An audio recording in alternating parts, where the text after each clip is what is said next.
بسم الله الرحمن الرحيم والصلاة والسلام على رسول الله وعلى آله وصحبه أجمعين. Bonjour à tous, très heureux de vous retrouver. Dans la vidéo d'aujourd'hui, nous allons aborder les modalités d'imposition des repas de cantine en Algérie. Saviez-vous que les repas de cantine servis à vos employés étaient imposables à l'IRG?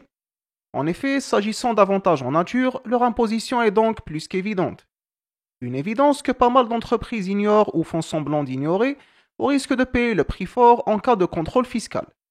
C'est pourquoi il est nécessaire de maîtriser les mécanismes d'imposition de ce type d'avantages afin de se mettre en conformité avec la réglementation en vigueur et ainsi se protéger des risques de redressement fiscaux.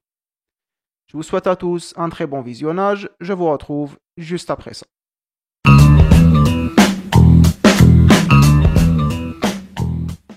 Il est précisé dans l'article 69 du Code des impôts directs et taxes assimilées ce qui suit.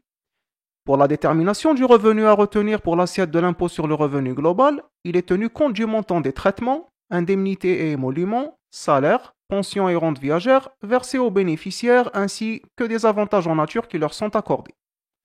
En complément à l'article 69, l'article 71 du même code précise qu'on entend par avantage en nature la nourriture, le logement, l'habillement, le chauffage et l'éclairage.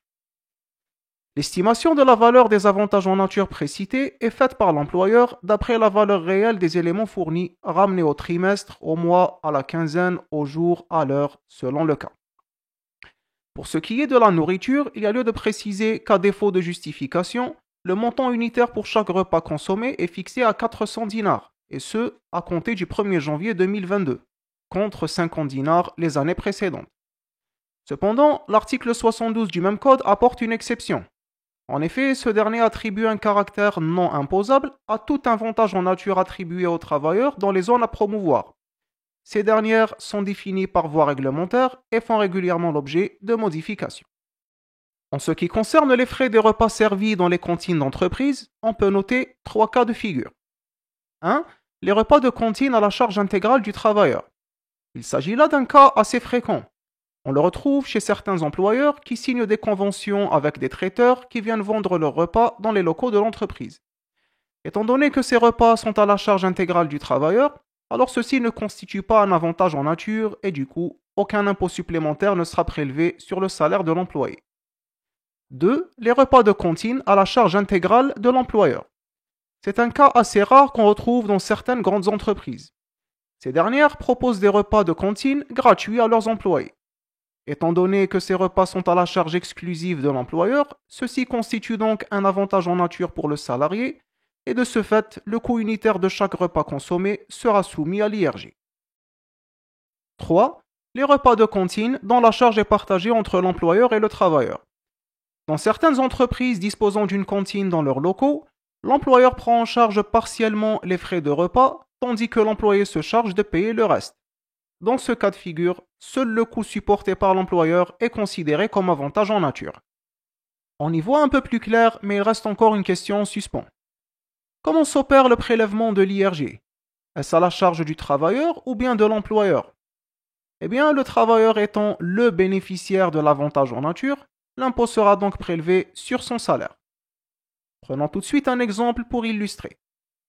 Voici le bulletin de paie d'un travailleur avant l'imposition des frais de repas de cantine. Après que l'entreprise ait décidé de se conformer à la réglementation en vigueur en matière d'imposition des avantages en nature, elle n'est pas en mesure de justifier le montant du coût unitaire du repas.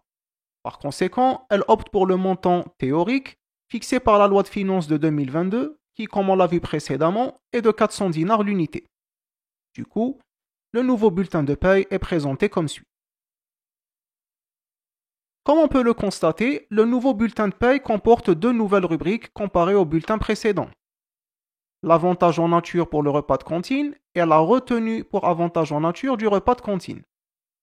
Le but de la première rubrique, c'est d'inclure les frais de cantine dans l'assiette imposable pour augmenter l'impôt à prélever, tandis que la seconde rubrique sert à récupérer le montant attribué en supra. Pour faire simple, il s'agit d'un prêt qu'accorde l'employeur à son travailleur qui, après avoir payé son impôt, le restituera au prêteur, qui est bien sûr l'employeur. Mais on a un problème. Comme vous pouvez le constater, le salaire de l'employé a baissé. En effet, le net à payer est passé de 78 000 dinars à 75 360 dinars, ce qui est inconfortable pour le travailleur. Et du coup, une autre question importante se pose. Comment faire pour que l'employé récupère son ancien salaire? Eh bien, le seul moyen dit légal pour contourner le problème, c'est d'augmenter le montant d'une autre rubrique de sorte à tomber sur le même net à payer qu'avant. En raisonnant avec une logique économique, l'entreprise décide d'augmenter le montant de l'indemnité de transport à 9 771 dinars et 43 centimes afin de ne pas augmenter les charges de cotisation patronale de la sécurité sociale. Cette méthode n'a rien d'illégal, bien au contraire. En effet, tant que le montant de l'indemnité reste raisonnable, l'entreprise a très peu de chances de se faire redresser par la CNAS et encore moins par l'administration fiscale, étant donné que le travailleur paye plus d'impôts qu'avant. Il existe cependant une autre méthode dite frauduleuse, donc à déconseiller, qui consiste à récupérer uniquement le montant nécessaire pour que le net à payer soit égal à celui que le travailleur percevait avant l'imposition des repas de cantine.